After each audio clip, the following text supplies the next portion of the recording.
Welcome, everybody, to the Christopher and Dana Reeve Foundation's Live Better series. I'm Rob Girth. I'm the Director of Digital Media here at the Foundation, and today's show is Dr. Dan on dis-ease. And if you haven't heard that term before, you're in for a treat. It's fascinating play on words. And we're really looking for this to be an interactive conversation. We want it to be a conversation. We want to make it like a radio talk show. So we want people calling in, calling on the line. And to achieve that, we do have some technical details we have to go over. So let me introduce you to our operator for today, Kayla, and she'll explain that. Kayla. Thank you. Ladies and gentlemen, for today's call, if you would like to register a question, you could use the chat feature located on the lower left corner of your screen. You can also use the audio portion by pressing 1-4 on your telephone keypad to say your question verbally. Or you can use the dial-in number of 1-800-931-1309. Once again, the number is 1-800-931-1309. Today's call is an open and interactive call. Your line will be placed in open, so if you'd like to mute your line, you can press 6-3. To unmute, you press 6-6. Please go ahead, sir. Very good. Thank you. So how's it going, Dan? Well, you caught me in the middle of a yawn. It's going very well, actually. I am still basking in the afterglow of Thanksgiving, surrounded by people I love, and a wonderful conference we all put together a couple of weeks ago. And that would be the caregiver conference we did in Philadelphia a couple Saturdays ago, and it was a lot of fun. Now, hopefully there's some people on the line from that as well today to talk about that, but it was a very cool event. So I'll tell you how we opened it. You know, I opened it with this concept. I don't know how many of you who were on the line were at the conference. If you are, just bear with me. But we opened it with this concept of disease, dis-ease. And, you know, what causes dis-ease? We were talking to caregivers, but it doesn't matter. What causes dis-ease? And it can be guilt or expecting ourselves to be somebody we're not, or demanding things of ourselves that are unreasonable. It can be impulses or fantasies that we feel terrible about.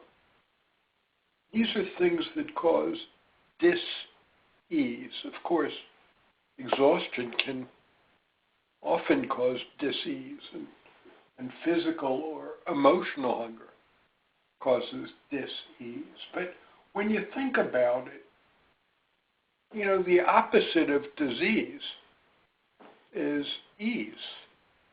And that's why I wrote the question I did up here. What prevents you from experiencing ease? Or have you ever felt ease? Or when's the last time you felt it? And what's missing? What's missing? What prevents you from feeling ease? So we took a look at that, and everybody had their own ideas about what caused their dis-ease. A lot of it was, Rob, you're going to have to help me here.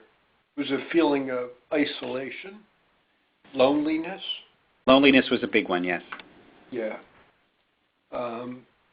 Frustration. And disappointing, feeling like a lot of people I talked to were talking about how they felt like they were disappointing everyone in their family. Right. Or even disappointment with your life, or disappointment with who we are. That's a great source of dis-ease. So, you know, over the course of this hour, what were some others, Rob? Do you remember? Let me think about all the different people I talked to. A lot of people felt like, well, they all talked about how unprepared they were to become a caregiver. So they felt like they just didn't know enough, and they felt like they were never going to know enough about how to deal with it. And then there was a lot of sadness over seeing someone not being what they were used to seeing them as. Right. And they were feeling bad, for the person that they were taking care of. Right. Right. Kind of a compassion fatigue. Right. Yes. Rob, when we look at these emotions, they happen regardless of which side of the bed or couch or wheelchair we are on. Guilt about disappointing family. I know early on, I just felt such overwhelming guilt about what I was doing to my wife and daughters, and some of that guilt about my daughters I carried through my whole life until, about a year ago. So there's the guilt, there's the terrible shame that I carried, expecting myself to be closer to what I was before, self-expectations. And these are the things that happen to all of us. So I'd love to hear from you, listeners, about what causes your dis-ease. And then we can talk about one of the things we can do about it. One of the other things, Dan, was people disappointed in themselves, just feeling bad because they felt like they should be stronger, and they weren't strong enough. Oh, yeah. And I mean stronger, like emotionally and even physically, like, I'm exhausted, but I shouldn't be exhausted. I can't be exhausted. Right, shoulds. Yeah, I should be this, I should do that. Or just as bad, they should do this. My partner should do that. My mother should do that. My children should do that. And, in the 80s, we used to call that shoulding on ourselves. That's great. Yeah, because, these shoulds will kill you. And what happens with all of this mental activity is that we neglect who we are. We live our lives in such an intense pace that we lose ourselves somehow in the process. And, I don't know many of us, Rob, that can say, oh, I'm tired, I'm going to, fly off to Tahiti. But so many caregivers, so many of us don't even know when we're tired because everything's done so remotely. We don't even know when we need care, understanding, compassion, because we go so fast. And the only way to change that is to slow down. And you can't change your environment. You can't change the demands of your environment. But there are ways that you can slow down. For example, do we know, Rob, I forget the mechanics here. Is everybody on the phone? Not necessarily. Kayla, let me check with you. Has anybody dialed in? We presently have no participants that have dialed in. Okay. So no one's on the phone, but let me give out the phone number. So if you guys have a question, and this is how it works the best, if you have a question, you want to participate, dial right now, just on your phone. You can keep your computer muted, and dial 800-931-1309, 800-931-1309. I'll type it into the chat as well. And you can also, if you have a question, you can put it into the chat and just type it in if you don't want to be on the phone, which I understand. But yeah, use the chat feature then to ask a question. And everybody can hear me, though, right? Yes, they're listening to you on the computer or on the phone. In this case, they're all on the computer. There's a question we got from Robin. And before you get to that, just a quick shout out. Tara is in the conference with us and identified herself as someone who went to the conference a couple Saturdays ago, which is great. Yes, so did Tara. Yeah. Oh, wait a minute. Kenneth is trying to get through. I am on hold trying to get through. So, Robin, let's talk to you. Robin said, how do I handle overwhelming responsibilities with taking care of others while trying to manage my own chronic conditions? Well, given my druthers, you and I would sit down face to face, and we would talk about the narratives inside of your head and what you mean by overwhelming. We'd start with not why you feel overwhelmed, but how you feel overwhelmed. What's the experience like in your body? Where do you feel it in your body? Your chest, your gut, your neck, shoulders, the physical sensation in your head? Does your heart rate increase? So whatever emotions cause dis-ease, let's just take a minute and identify where that emotion lives in your body. How far out does it go in the periphery? Does it feel temperature? Warm, cold? Does it feel texture? Hard, soft? Does it radiate or is it local? Just feel that emotion. Feel the sensation. We'll get to the emotion in a minute. So here's what happens. Here's what happens. That when you're just feeling the emotion, you're out of your head. You're out of your storyline about they need this, I should do that, I can't do it, my own chronic diseases. All of those things go out the window just for the moment. They're all true. They're all true, but they go out the window just for the moment. And it's just an emotion. Because, Robin, what you said when you said, how do I handle overwhelming stress? What you said was this feeling of being overwhelmed is what's causing you suffering. It interferes with your ease. So let me ask you to do one more thing. One more thing. So I'm going to give you the instruction, and then I want you to do it, and I'd like you all to do it.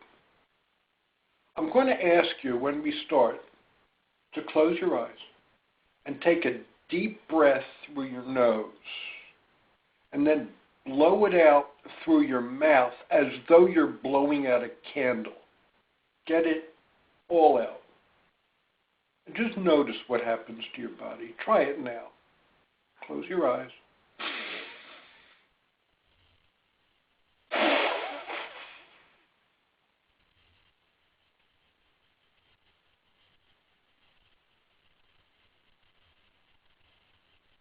Notice any change in your body. Rob, how about you? Yeah, it's great. Yeah. It helps stimulate the part of your brain that allows you to let go, just for the moment. Letting go is a great stress buster, just letting go. Now, Robin, I want to get back to you here. You said, feel like everyone expects me to handle everything. And you feel it in your abdomen and legs. So that's where you feel it. And you know what you said before that? The first sentence. I'm going to read it back. I feel like everyone expects me to handle everything. So what you're telling me is that what causes you stress is what you are thinking that they are thinking. And I don't know about you, but half the time I don't know what I'm thinking, and I never know what someone else is thinking. I mean, that's doomed. You know, you're doomed to misery, especially if you try to do what you think they are thinking. And the battle, Robin, is not with them. It's with you. It's what you're expecting of yourself. You're wanting yourself to do more. Just at a time when you need kindness. Just at a time when you need kindness. Look, everybody, almost everybody, has a cup of coffee or tea or juice in the morning. First thing. It's typically the first thing we do. I invite you, when you do it tomorrow morning, to close your eyes. When you taste it, feel the warmth in your mouth, or the coolness in your mouth. Taste it, really taste it with your eyes closed. And then let it go down and feel it in your stomach. Do that for 5 minutes. Or open your eyes and just look out a window and see what you see. Or a picture and see what you see. Just hold it. If you ever have an identity crisis, that's who you are. You are a person who suffers, a person who's tired. You're a kind person. I'm sure a loving person. A person who tries constantly to do the best that you can, as many as you can. Just breathe, knowing that. And the only way you can know that is when everything outside of you is quiet. Other than that, it's just a bumper sticker. Sit with that coffee or whatever. Just feel it. Taste it. Everything calms down. Then you get out of your head and into your body. You know, I like when people ask me sometimes, are you out of your mind? And my answer is no, but I keep trying. So that's my thought. Let me see. And I hope that's helpful. Let me just check with the operator. Kayla? There are no participants that have joined through the audio line. Kenneth is saying he dialed the 800 number and he's hearing music. Is that Okay, would Kenneth be able to press *0 and his line will be answered by an operator? Kenneth, push *0 and see what happens. Let's see if he comes Yeah, up. and I got a feeling from Kenneth he's not much enjoying the music he's listening.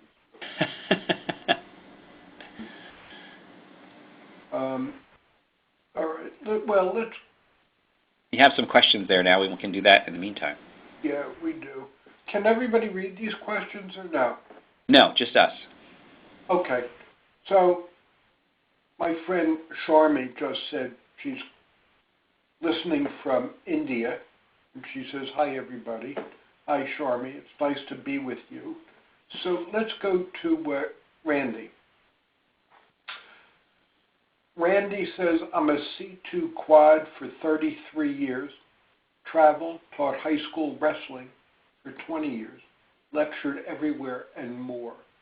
Now for the past 10 years, due to skin issues, I'm in bed too often and don't get much done.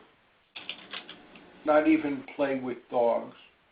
I have incredible dis-ease," he says, or she says.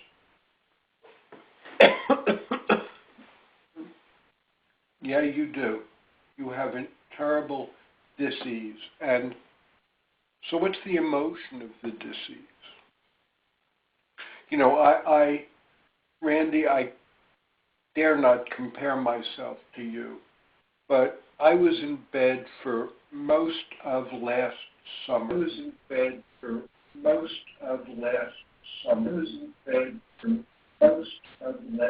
I'm hearing echo. Hello? Keep hearing my voice. Hello? Hello? Sir, your line is open and interactive in the call. We just ask that you please turn your speakers off. Okay, hold on a second.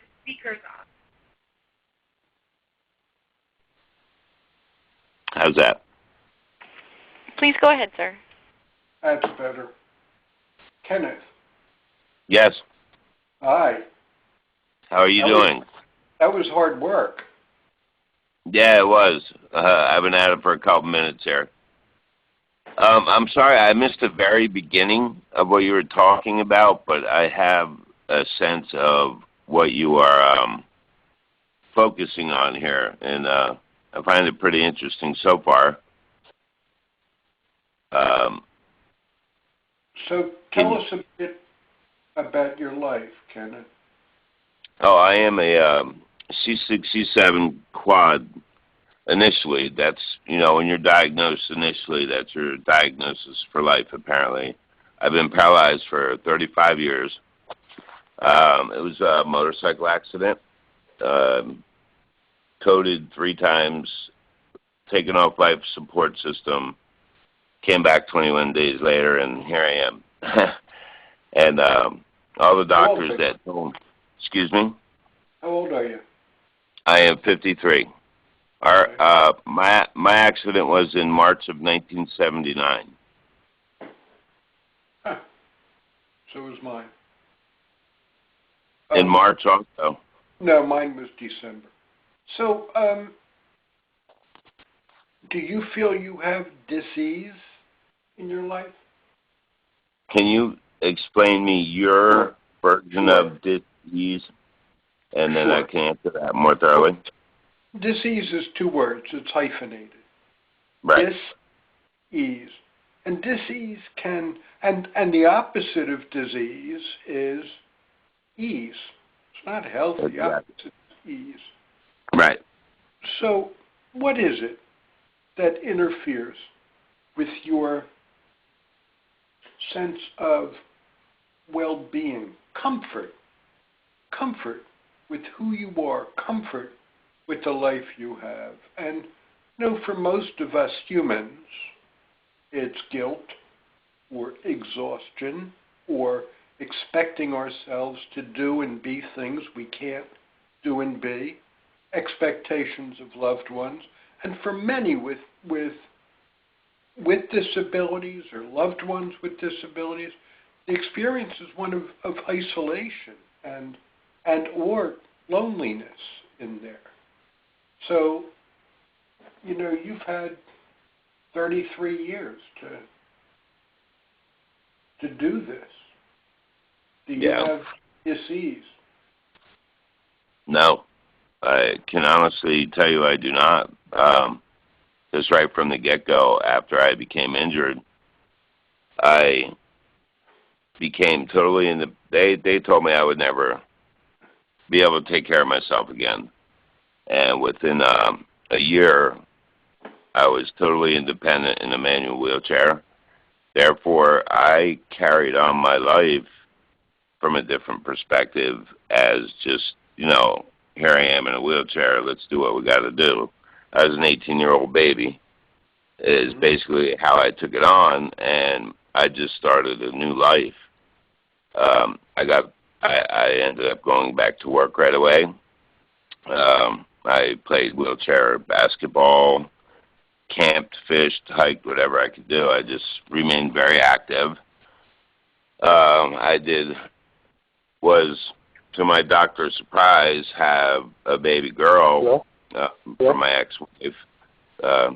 That's the only good thing came out of that marriage, but I'm happily remarried now. And my daughter's doing awesome. My miracle baby, I call her. Yeah. But so you're happy with disease for me, I can't say I do because I up at 5:30 every morning. I go all day. I have some service dogs. I do a lot of volunteer work. I help out some of the people in our area that need rides to and from places. So, I also co-chair a spinal cord support group out of Allentown, Pennsylvania. So here's what I'm hearing, if I can Okay. jump here. Okay. Here's what I'm hearing. I don't know anything about your background, the family you grew up in, but my hunch is there was some resiliency that you learned back then. But we've got no control over the families. We got no control over our genetics. What I learned was early on you were able to feel productive. You were active. You were married in a relationship, good or bad. You were in a relationship. Right. You had a child. All these things nurture resilience, happiness, and well-being, all of these factors. Then what I'm hearing is you volunteer. Yes. Volunteer, helping other living beings increases the amount of serotonin and dopamine that's available in our brain. Right. It's a wonderful antidepressant with no side effects. Oh, you are so true on that. So you're doing all of the things that lead to overall happiness and well-being. Now, somebody else is going to say, I'm a C6-7 quadriplegic, and I'm unhappy. And it's not that you're stronger and they're not, but they don't have all of those factors available to them that you've had over the course of your life. So what this talk is about is about finding tools to kind of step back from the lives we have.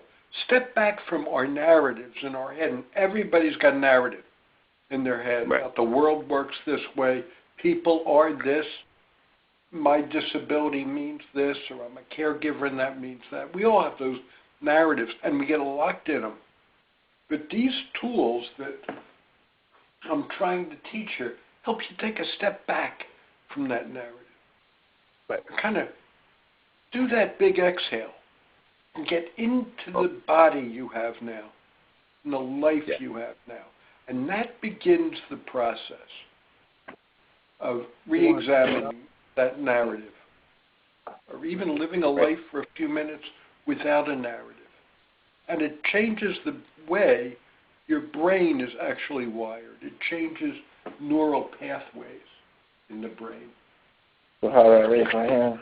I'm going to get into more details later, but I appreciate your call. It's good to hear a nice story like that. Well, I appreciate it. It just sounds like the approach that you're taking is like when you say step back, are you saying replay the tapes of the past No. and learn from them? Or No. Okay. No, so many of us try to fix the past or repeat the past, or we try to control the future. That didn't happen. Good luck with that. Yeah, today's our present, and right. It's been nice talking to you. You know, I opened my present by talking to you today. Thank you for talking with me. Take care. Have a great holiday. You too. Bye-bye. And I'll just remind everybody, if you're on the phone, which is great, and Kayla, you can tell us how many people we have on the phone. If we're not talking to you, just mute your phone by hitting 6-3 and unmute it by hitting 6-6. And make sure if you're going to talk, you have your computer monitors turned down, the speakers on your monitor turned down. Kayla, how many people do we have on the phone now? You presently have 3 participants on the phone line for you, sir. Well, I want to hold off just for a minute, Kayla and Rob, because I was right in the middle of talking with Randy. Okay. And so hold on, all you guys that are on the line, just hold on 1 second. Just put it on mute, which is 6-3. And I hear somebody talking. We're going to get to him next, I think. So just be mute for a second on 6-3, and then when I call for you, just unmute by hitting 6-6. But go ahead, Dan. So I was talking with Randy. I'll read it again. I'm a C2 quad for 33 years. Traveled, taught high school wrestling for 20 years. A very, very active guy. He says, now for the past 10 years, due to skin issues, I'm in bed too often and don't get much done, not even play with the dogs. I have incredible dis-ease. Well, and I started to say, Randy, I was in bed last summer for most of the entire summer. And there were times when I had dis-ease. And those times were when and it was also with skin breakdown. Right. Can you hear me, Dr. Dan? Can you hear me? Yeah, is that Randy? Yeah, it's Randy. Oh, you're on the phone. Oh, yeah, Yeah. So, I thought I understand. I understand being in bed for 3 months. That's a no-brainer. But when it carries on for years and years and years, it wears. Right. I said in the beginning I didn't want to compare myself to you because 2 or 3 months you're right, it's nothing compared to what you are living with. And it is years and years for you? Well, I'll be up for, maybe a month, and then I'm down, for, a couple of weeks, and, then I'm up, and, I had most people, they deal with paralysis is, in the first year and a half to 2 years, you get a stage 4 cube. It's, it's pretty normal. And that's what happened, and I was pretty good for 20 plus years.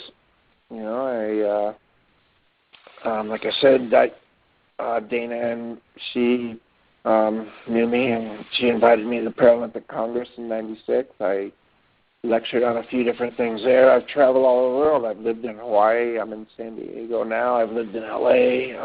I've lectured to college engineering departments. I invent all kinds of stuff. But when, since right now I'm up 4 hours a day trying to let a sore heal. My skin's getting weaker. And it's, how much can, you do lying in bed? I can write, sure. I've got 3 books I want to write. But how do you, it's really hard to get the the passion for writing laying in bed. Well, yeah, and it's hard to get passion for anything when you're so frustrated and despairing about what's happening in your life. That'll suck the passion out of anybody. Yeah. And the medical field, they look at my skin and they go, "Oh, your skin's great," but they won't look. Usually they won't look at anybody unless you're bleeding. Yeah. So how do you deal with the medical field? How do you deal with, friends, family? They're going, "Well, what's the deal? Why? The hospital, your doctor just said you're fine." Okay. So you get up. You know Go what, ahead. though? I would like first to focus on you, because a lot of your disease is between Randy and Randy. Yeah. Yeah, because a lot of your life is there in bed, and I assume alone, relatively speaking. I've got caregivers, but yeah, relatively. Yeah, exactly. Exactly. So what would happen if you and I could look in a crystal ball and learn that the way it is now is the way it's going to be?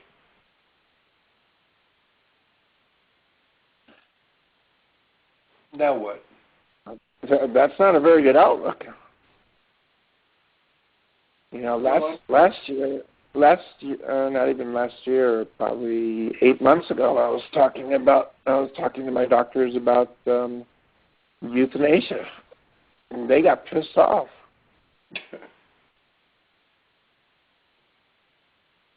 So it feels that bad that you don't want to go on living the life you have, living this life? Not all the time, but yeah, it comes up, sure. All right. It's not. It's all right. Let me ask you this. Could you make a commitment to live this life for 6 months? Absolutely. All That's, right. 6 months is not. Without expecting it to be different, and without expecting yourself to do things you did before all this story. Just Stop fighting.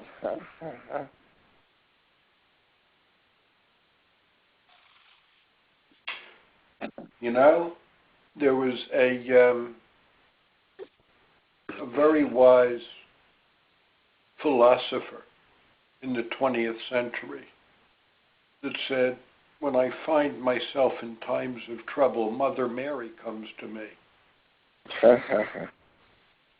And they really are words of wisdom. Let it be. You are fighting something here. And you've been fighting the same battle in the same way for how long? Too long. Much. Yeah. It's exhausting. So it's kind of hard to let go of life. No. Let go of this damn battle. Not let go of life. Let go of this damn battle. So when you're in bed, you're in bed. And when you're out of bed, you're out of bed. And there's a lot to do when you're in bed. I've been rehearsing this for 33, almost 34 years now. And my practice of meditation has really changed the way my brain works. Mm-hmm. I look out that window, and there's a million things I look at. And when my nurse turns me from one side to the other, I'm aware of how my shoulders feel, how my breathing has changed, how my mood may or may not have changed. And when I sit in the chair, to this day I feel grateful when I can sit up in a chair. Uh-huh. So, And how much time are you in a chair a day? well, too much time. So Too much. you can get out. So you Yeah, can my get a lot of skin is fine now. But here's my point: that some of these exercises I'm talking about. Where are you now? Are you in bed now? Yes. Okay. All right. So you want a headset? I'm on speakerphone. Okay. All right. So do something for me. Close your eyes. Okay. And first, feel what your face feels like right now. Don't touch it. But be aware of how you're... I can't touch it back today. No, I know. Yeah, don't touch. Okay. Yeah, I just want you to be aware of the sensations in your Mm-hmm. cheeks, in your lips. You don't have to respond. Just rest. Notice how your nose may or may not feel, your eyes, your ears. Be aware of your mind. See if you can almost see your mind. See if it's racing or going slowly. And if you do this for 5 minutes, you will notice that in that 5 minutes, you're going to get lost in thoughts over and over again. And your thoughts are going to pull your attention away from the sensations in your face. And when they do, you gently come back to the sensations in your face. Or your breathing, if that's not a source of distress. Or your breathing. And the trick is not to constantly stay on your breath. Because every time you get lost in your thoughts, the minute you're aware of it, and you come back to your breath, you're beginning to lay down new neural pathways in your brain. And your brain actually begins to learn that you are not your thoughts. You are not your emotions. The thoughts come and go. And if you don't pay attention to them, if you come back to your breath, the thoughts are going to go and they're going to be different next time you visit. And the same thing with your emotion, regardless. And every time you come back, it's practice for your brain. It's practice for your brain to not be absorbed in your thoughts. You've got a wonderful opportunity to do this because you've got all this time available and all that thinking. And if you do that, if you can do it 3 or 4 times a day for 10 minutes, if you can do that, you're going to learn a great deal about yourself, the way your mind operates, the way emotions operate. You can watch your thoughts, whether they're going fast today or not, whether they're dark today or light.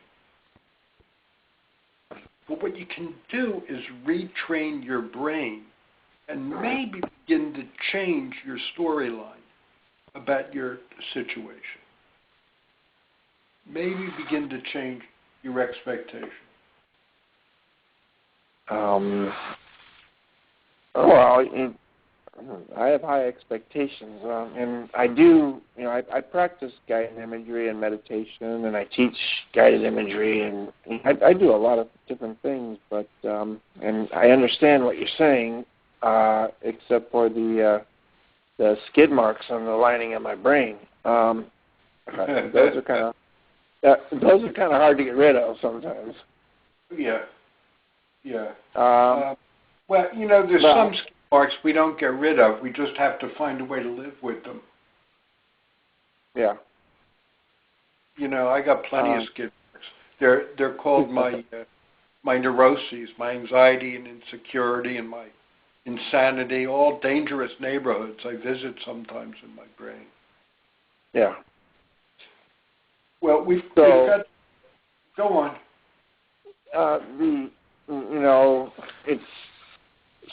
It's a rough thing, changing the way my brain wants to work when the things that I want to do are not bed-oriented things. They're up and about and, doing things. And so, what you just said was basically get used to being in bed for the rest of your life. Well, and change your expectations. Change my expectations, which I don't know if that's possible. Oh yeah. Oh sure. Come on, you look back over your life. All of us have changed our expectations. And you sure changed them 33 years ago. You Absolutely. changed your expectations of your life. Expectations can change. They can. Promise. I promise. Listen, unfortunately, we're running out of time, and I want to get to a couple other people. Yeah. I'm really sorry you're going through this, and more than anything, I wish you peace. I appreciate that. All right. Thanks for talking. Sure.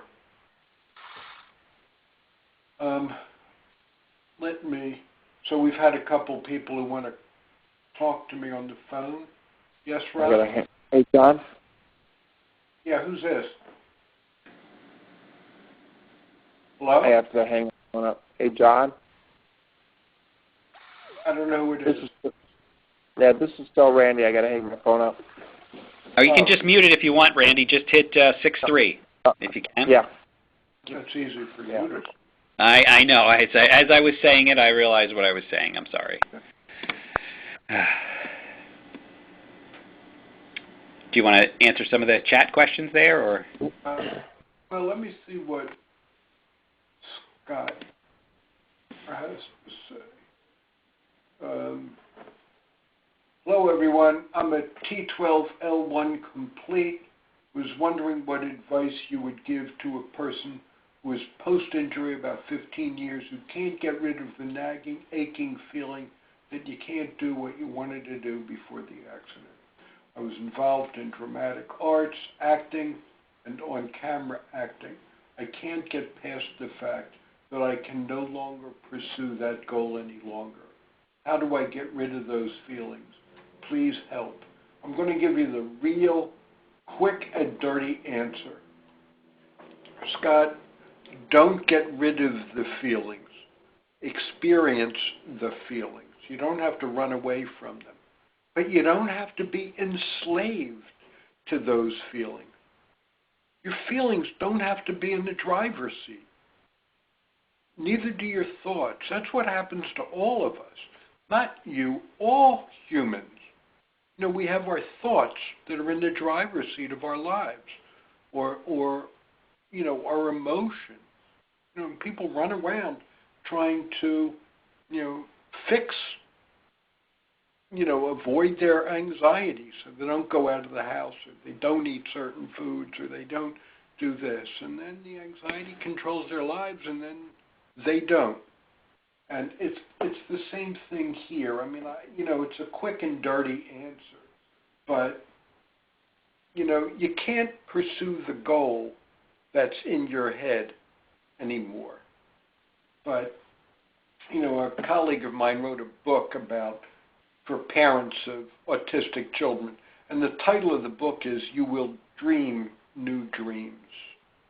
So it's time after 15 years. It's time to mourn what you've lost, to really mourn what you can't do anymore, to say goodbye, wish it a fond farewell, and promise it that you will keep its memory in your heart forever. And now look around you and say, now what? Now what am I going to do? Now what?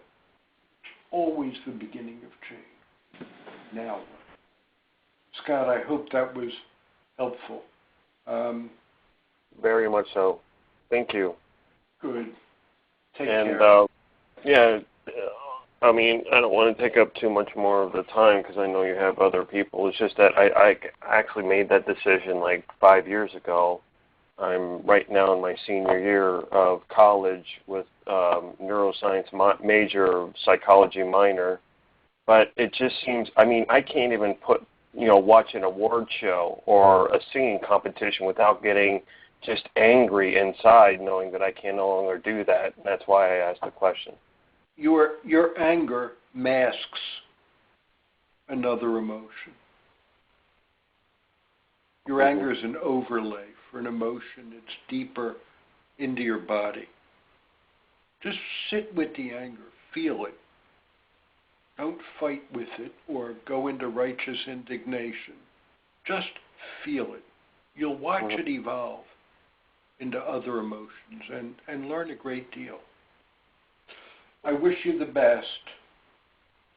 Thank you very much, Dr. Dan. I appreciate your advice and help. Thank you. Yeah, please take care of yourself. I just want to read what this one from Catherine Lee. She said, I was at the Philly conference. It was great for me and my caregiver husband. I feel so sad about my losses. How can I forgive myself for having so many needs? I would like everybody who has a great deal of needs to meet at some stadium, and we would pack it. Man, I'll go into competition with you, young lady, about who's got more needs. And I'm not just talking about bowel and bladder and meals. I'm talking about a need for love and companionship, a need to be accepted, fear of abandonment, all that human stuff. So, be nice. Be nice to Catherine. Please, we all have needs. You're no different than the rest of us. So, each one of these calls, Rob, and these discussion points, each one of these we could have gone on for an hour. So I'm thinking maybe next month we continue the discussion. Yeah, I think that would be great. And I was just going to say, the first Wednesday of next month is the first, New Year's Day. We probably want to do this, excuse me, on the 8th.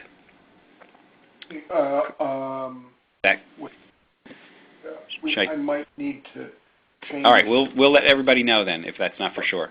We'll talk about it. Excellent. But it'll definitely be a Wednesday in January. Yeah. All right. Well, yeah.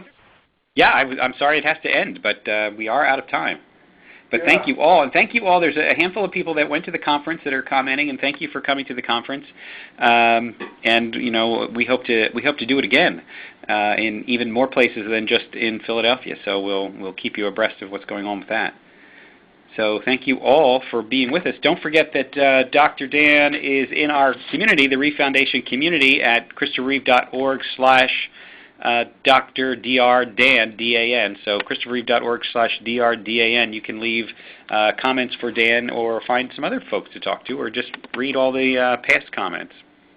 And thank you, everybody, for spending this hour with me, and especially for those who were, courageous enough to call in and put questions on the chat and share some of your lives with a bunch of strangers. So thank you. I appreciate it. This thing couldn't work without you.